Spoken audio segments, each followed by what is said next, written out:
Família. Será que é uma invenção sociológica ou uma invenção divina? Você sabe a diferença entre a palavra homem e mulher? Será que realmente a mulher significa ajudadora, como dizem e como comentam a Bíblia e os casamentos feitos pelos nossos pastores? Será que Deus sempre aprovou ou ele tolerava a bigamia? Por que hoje não podemos ter mais de uma mulher? Essas e outras questões serão respondidas nessa videoaula, então não percam!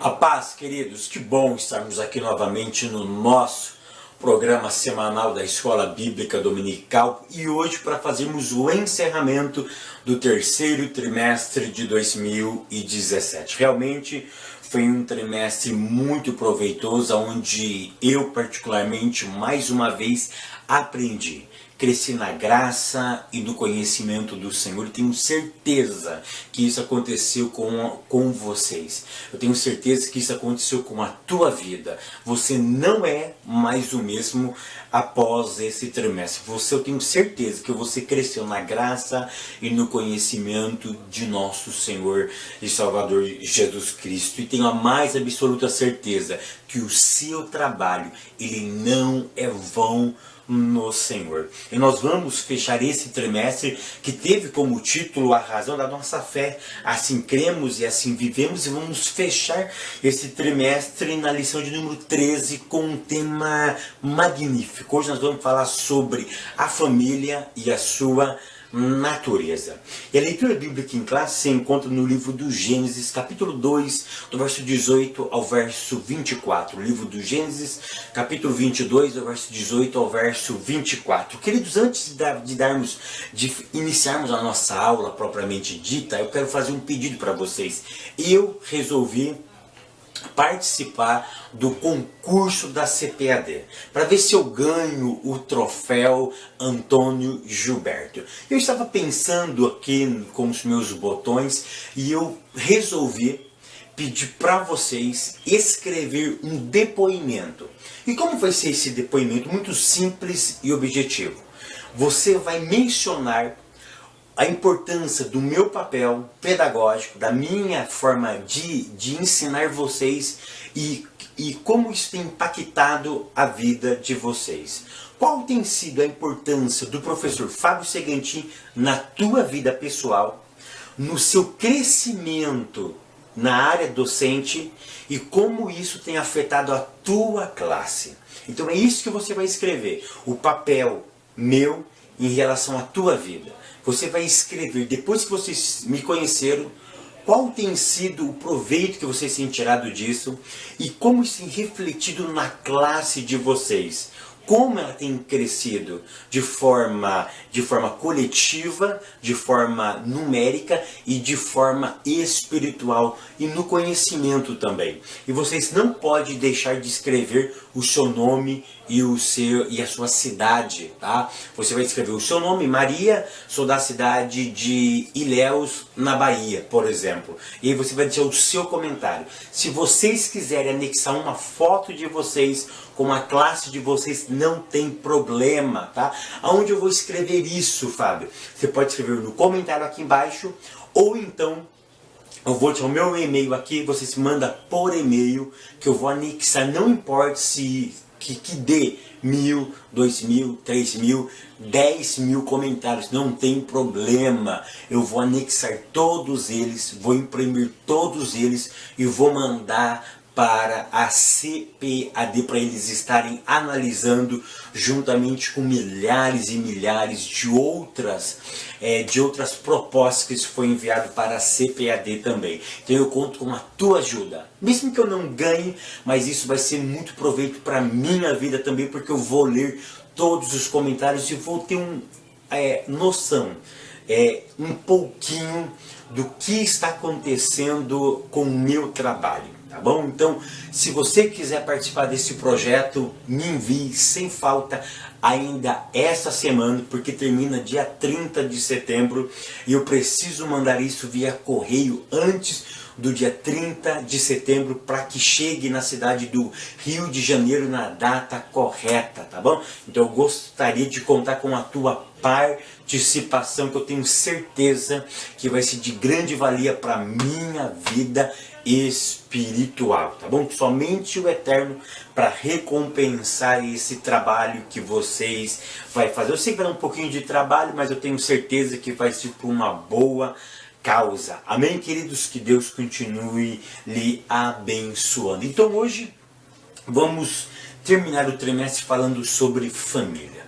E o que eu quero que vocês entendam e introduzam na aula de vocês é que o tema família nunca foi tão bombardeado como tem sido nos últimos anos, tá? A mídia é um dos veículos que tem bombardeado esse princípio, a célula mãe da sociedade. Então nessa introdução vocês precisam deixar muito bem claro. Uma coisa que nós precisamos deixar claro, eu quero deixar muito bem claro, por que estudarmos sobre família. Primeiro ponto, é importante estudarmos família porque ela não é uma invenção sociológica. Ela é um projeto e uma criação de Deus.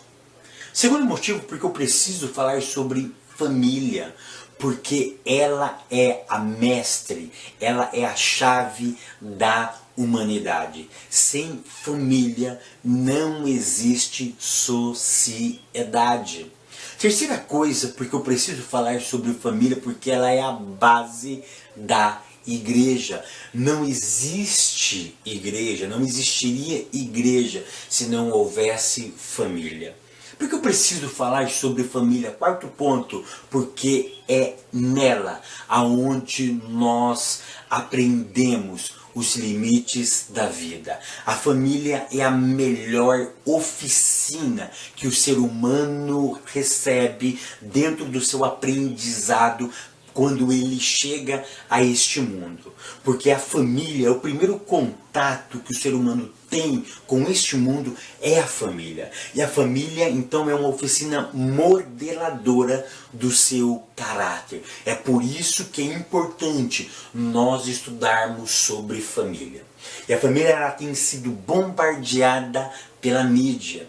E eu gosto sempre de dizer que é um engano das pessoas pensarem que a família é uma invenção sociológica. Ela não é uma invenção sociológica. Ela tem a sua origem em Deus e a sua criação em Deus. Foi o próprio Eterno que instituiu a família. E para que ele instituiu a família? Basicamente para atender duas coisas. Primeiro, para atender um projeto. E dentro desse projeto tem um propósito. Ou seja, ele arquitetou a família. A família é um propósito, é um projeto de Deus para atender um propósito dele. Ele arquiteta ela, ele projeta ela para que ela execute a sua vontade. E o tópico primeiro fala sobre a origem.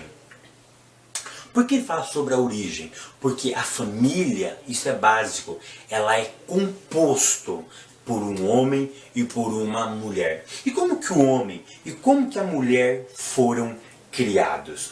No ato da criação de ambos, do homem e da mulher, não tem nenhum tipo de diferença. Se você perguntar na classe, existe diferença entre homem e mulher? Na fisionomia e na estrutura óssea, na estrutura corporal, é claro que existe. Mas o que eu quero que vocês entendam é o seguinte, que na essência, no ato criatório, não há essa diferença. Por quê?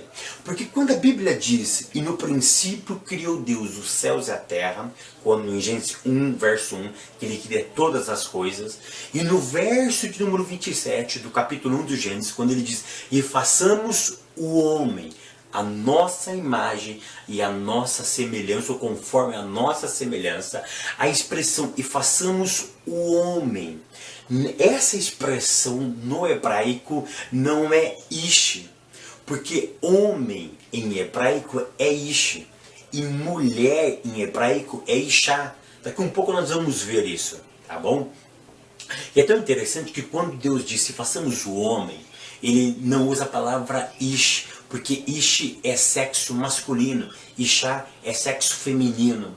Ele diz e façamos Adam, ou seja, façamos o gênero humano, façamos uma espécie chamada seres humanos. Ou seja, quando ele cria a espécie, o gênero humano, ele cria da mesma essência. Porque a palavra Adam significa humanidade, significa espécie humana. Então o que eu quero que vocês levem para a classe é o seguinte, que quando Deus cria Adam, quando ele cria a espécie humana, ele cria do mesmo jeito. Ele não modifica, ele não faz duas criações, ele faz apenas uma criação. A diferença está na sexualidade, tá bom? A diferença está na sexualidade. O que é sexualidade? A sexualidade são as diferentes formas de sentir-se prazer. Eu sei que esse tema ele é muito amplo, mas o que eu quero que vocês entendam é o seguinte, que dentro da sexualidade existe a diferença. O homem sente prazeres de uma forma e a mulher sente-se prazer de uma outra maneira. Ou seja, dentro da sua sexualidade existe a diferença. Mas o que eu quero que vocês entendam é o seguinte, que a origem primária é única. Ok? Aí sim, quando ele vai materializar esses dois seres, que é criado a mesma essência, ele cria dentro da sua sexualidade de forma diferente. Aí o nosso autor cita 1 Pedro capítulo 3, verso 7, aonde tem-se a ideia da sexualidade, tá bom? Ponto 2 diz assim, a formação da mulher. Aqui eu quero quebrar um mito. Eu já fiz isso há 2 anos atrás e vou entrar nesse tópico novamente. Quando nós vamos a um casamento, é comum fazer-se a leitura do texto onde nós lemos que a mulher é uma ajudadora, é uma auxiliar, é uma companheira. Nós aprendemos ao longo da história, dentro do cotidiano, que a mulher, na verdade, ela é uma ajudadora. Mas será que realmente ela é uma ajudadora? O que é uma ajudadora ou um ajudador? Se você pegar qualquer dicionário e se você vê o conceito do termo ajudador ou ajudadora, no cotidiano, o que é um ajudante?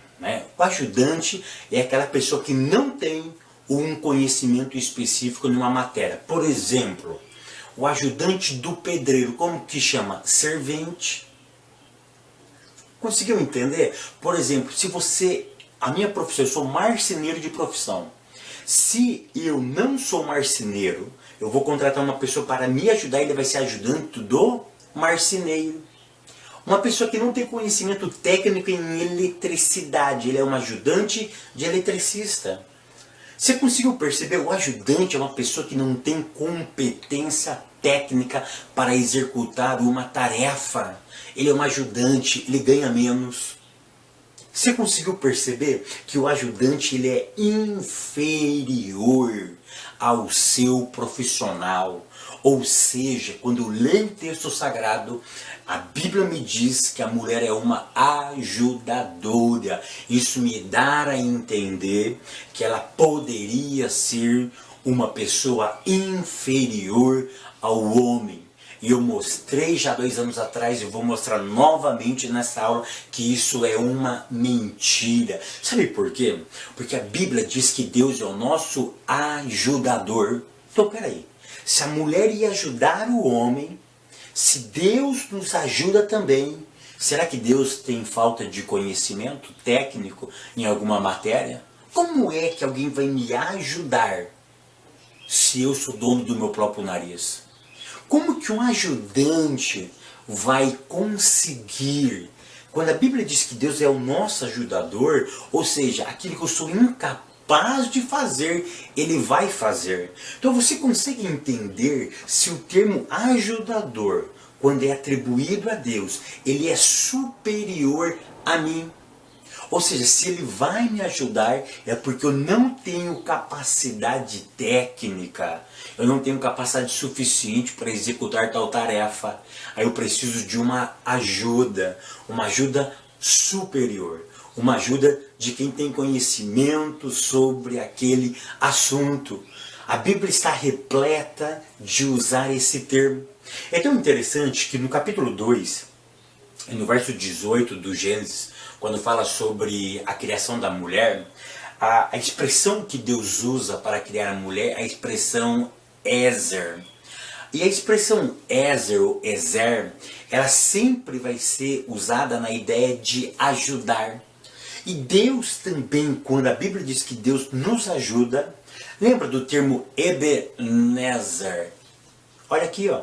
Ebenezer. Ebenezer significa o quê? Pedra de auxílio. Então, o termo Ebenezer significa pedra de auxílio, pedra que ajuda. O que eu quero que vocês entendam é o seguinte, que o termo ajudadora atribuída à mulher é Ezer. E Ezer não tem a ideia de ser inferior àquele a quem ela vai prestar um serviço. Como eu fiz há 2 anos atrás, eu vou novamente mostrar para vocês porque eu sustento essa tese que a mulher não é simplesmente uma ajudadora. Esse termo pejorativo para ajudadora não é bem verdade. Olha como se escreve homem em hebraico. Homem, aqui está escrito homem, ish. Tá? A gente lê daqui para cá, tem ish. São 3 consoantes em hebraico. Agora eu quero que vocês percebam como que se escreve mulher em hebraico. O termo aqui é Isha. Eu já expliquei isso há 2 anos atrás, mas vou explicar novamente, tá? Tem o meu vídeo aí na internet sobre isso, tá bom? Olha que interessante. Ish, Isha e Ish é semelhante. O segredo está aqui, queridos.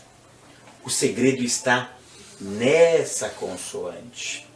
Se eu pegar e tirar isso daqui, eu posso ler Ish. Porque no hebraico, eu não preciso necessariamente disso daqui para eu saber que aqui é um I. Então, se eu tiro essa última consoante, eu posso ler Ish. Eu posso ler Ish normalmente. Mas se eu coloco isso, eu acrescento que aí muda a pronúncia. Eu não leio mais Ish, eu leio Isha. Muitos sábios judeus vão dizer o seguinte, que a palavra rei em hebraico, ela significa janela. Ou seja, quando Deus cria o Ish, o homem, é por isso que a Bíblia diz que ele percebeu que ele estava só. Ele precisava de algo para o complementar. E Deus complementa ele colocando a Isha. Mas ele coloca com o rei, porque a mulher seria na vida do homem o que? Uma janela. Ela iria ver aquilo que ele não tem capacidade de ver. Sabe o que isso significa? Que o homem, ele estava incompleto. Ele precisava de algo que o completasse. E Deus coloca a mulher, a Isha, que iria abrir os olhos dele nesta caminhada. Então o papel da mulher, ela é fundamental dentro da sociedade, dentro da família. Por isso que a Bíblia diz que a mulher sábia, ela edifica a sua casa. Ela vê aquilo que o homem não consegue enxergar. O tópico 2 fala sobre a família. Ponto 1. Conceito de família entre os antigos hebreus. O conceito de lar entre os hebreus é muito simples.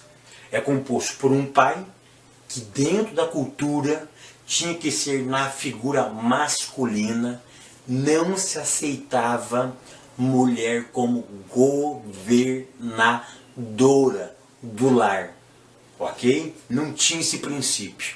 Por isso que quando a mulher ficava viúva, ela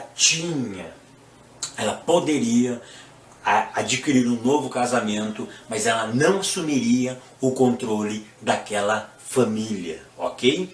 Então tinha a figura do pai, tinha a figura da mãe, tinha que ser uma figura feminina, não poderia exercer o papel de uma mãe na figura do homem, ou seja, um homem não poderia exercer a figura de uma mãe. Mãe tinha que ser exercida por uma mulher e pai exercido por um homem e consequentemente os seus filhos. Ponto 2. O papel da mulher na sociedade israelita. Deixa eu dizer uma coisa para vocês aqui. Eu canso de ver pregadores pregando que a mulher dentro da cultura judaica não tinha valor. É mentira. Isso é uma mentira. Isso é uma mentira. Isso é um mito que se criou e os pregadores ficam propagando por aí, tá bom? Isso não é verdade. É claro que elas não tinham a posição que tem hoje as mulheres, é óbvio. Mas a sociedade israelita ela estava muito mais aquém, muito mais avançada do que as outras sociedades. Então isso é um mito que as mulheres dentro da sociedade israelita ela não tinha nenhum tipo de valor, tá? Pregam-se por aí, parecia que ela era um bicho, né? Esse conceito, ele não é tão verdadeiro, porque o conceito de que a mulher, ela tinha que ficar apenas com a barriga no fogão e na pia lavando louça, não vem da cultura judaica, tá? A mulher tem um papel muito importante dentro do casamento, dentro da cultura judaica. Uma das figuras, uma das atividades da mulher, presta atenção, tá? Então você pode falar, então me prova aí. Vou te provar. Um dos papéis da mulher dentro da família era a da educação dos filhos. A educação dos filhos era algo muito peculiar à esposa. Por quê? Porque o pai saía para trabalhar. O pai era o sustentador. A mãe tinha a função pedagógica. Então, verdade é, por exemplo, que hoje, e isso vem de longa data, quem que acende as velas do Shabat? Por exemplo, vai iniciar o Shabat. Tá? Todo sábado, eles inicia-se de uma maneira, como? Acendendo as luzes. E quem que acende as luzes do Shabat? Uma mulher. Então, na cultura judaica, um dos papéis da mulher era ser uma pedagoga, uma educadora. Ela tinha que mostrar Deus para os seus filhos. E ela colocava na mente dos seus filhos que o pai, o seu esposo, tinha a figura de um sacerdote. Ele era a representação. Ouve o que eu vou dizer. Ele era a representação do Eterno dentro de casa. E quem que tinha essa função de mostrar isso? Era a mãe. A mãe ensinava e o pai praticava no cotidiano da vida este ensinamento. Tópico 3. Princípios básicos. Ponto 1. Casamento. Eu até escrevi aqui de uma forma mais dura. Eu escrevi assim, parece brincadeira, né? Que depois de quase 5.000 anos dessa instituição sagrada, ainda precisamos falar sobre o casamento e a sua verdade. Isso nos mostra que ela tem sido alvo, tá, de uma sociedade perversa, uma sociedade que quer inverter os valores sagrados. Então, por isso, novamente, nós precisamos sempre bater nessa tecla que o casamento é composto por um homem e por uma mulher e que não existe uma outra forma de termos o casamento. Ponto. Ponto. Tá? Então, não existe outra forma. É um homem e uma mulher. No ponto 2, vai falar sobre a monogamia. O que é monogamia? A monogamia é o padrão que Deus usa, tá? Então, o casamento ele tem que ser monogâmico. O que é isso? Mono é um, ou seja, eu não posso ter várias mulheres e a minha esposa não pode ter vários homens. Tem que ser um homem com uma mulher formando um casal. Aí você me pergunta, e a bigamia, Fábio? Por que Deus tolerava a bigamia? Será que ele aceitava a bigamia? Presta atenção no que eu vou dizer. Eu sei que isso é um tema muito polêmico, mas eu quero exemplificar para vocês. Qual é o padrão? É a monogamia. A bigamia não era a exceção. Ah, bigamia era exceção. Não, Deus não trabalha com exceção. A bigamia era uma consequência. Era uma consequência da pecaminosidade humana. E aí sim, Deus a tolerava. Não era a exceção de Deus.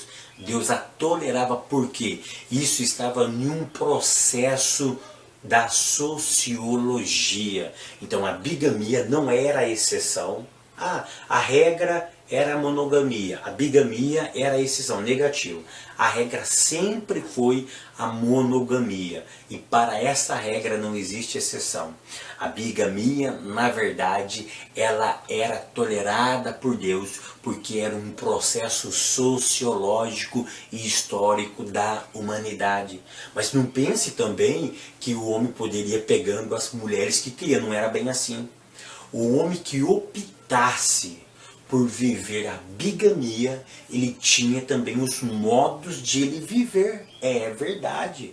Por exemplo, ele deveria dar atenção para todas.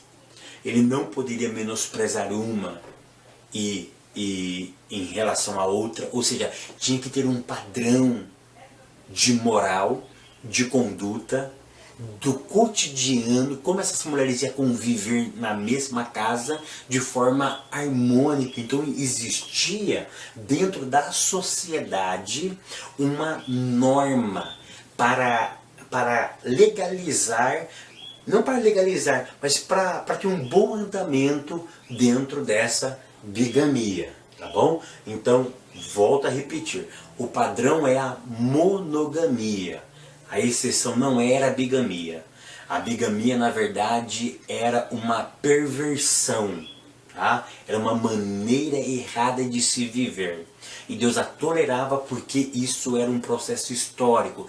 Então, verdade é que hoje não se aceita mais a bigamia em muitos lugares, exceto em alguns países onde aceita a bigamia. Mas isso já está sendo consolidado como algo assim muito ruim para a nossa sociedade moderna e contemporânea. Ponto de número 3, heterossexualidade. Dentro desse ponto, o que eu preciso salientar para vocês? O seguinte, qual é o papel do casamento? Se fosse antigamente, muitos diriam somente para procriar. Perceba que o casamento não tem a finalidade exclusiva de procriação. Então, se não tem a finalidade exclusiva para procriação, existem outras finalidades. E quais são essas finalidades?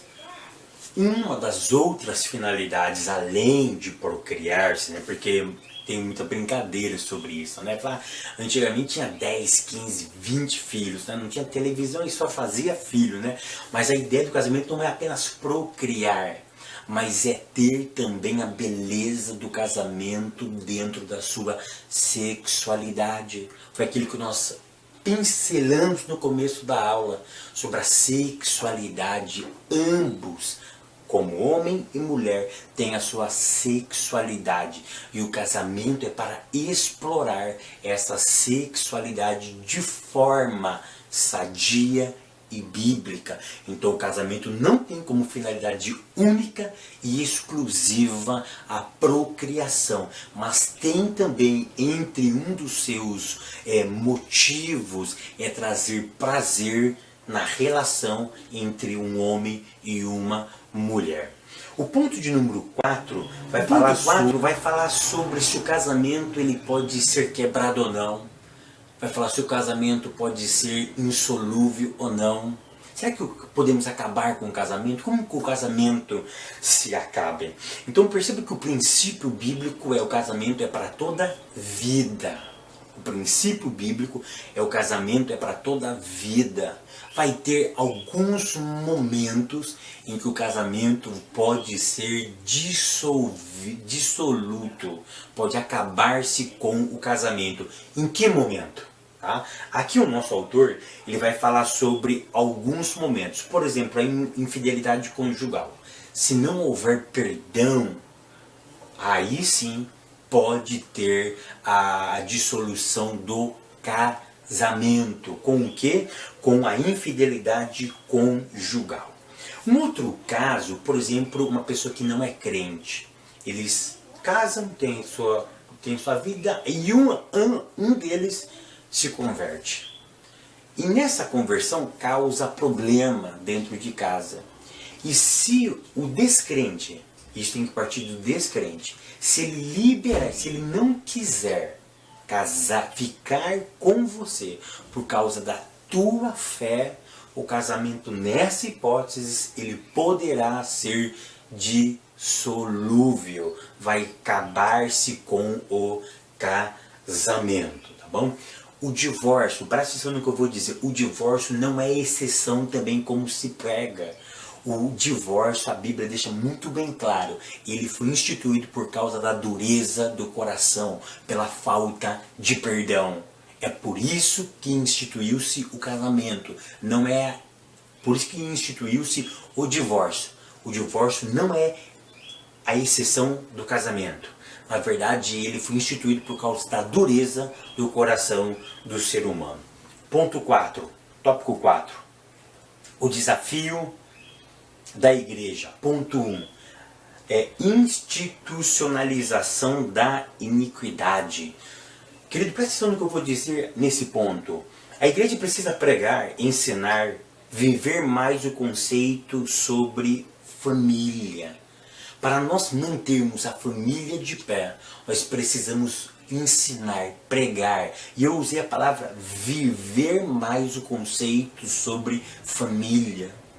Hoje, nas nossas igrejas, nós pregamos muito sobre várias coisas. Sobre avivamento, sobre santidade, sobre prosperidade, sobre vitória, sobre providência, mas não pregamos sobre família, o papel do pai, da mãe, dos filhos. Ou seja, o conceito de família ele tem que ser resgatado nos nossos púlpitos. Para quê? Para que as novas gerações tenham consciência de que este é um princípio bíblico ainda.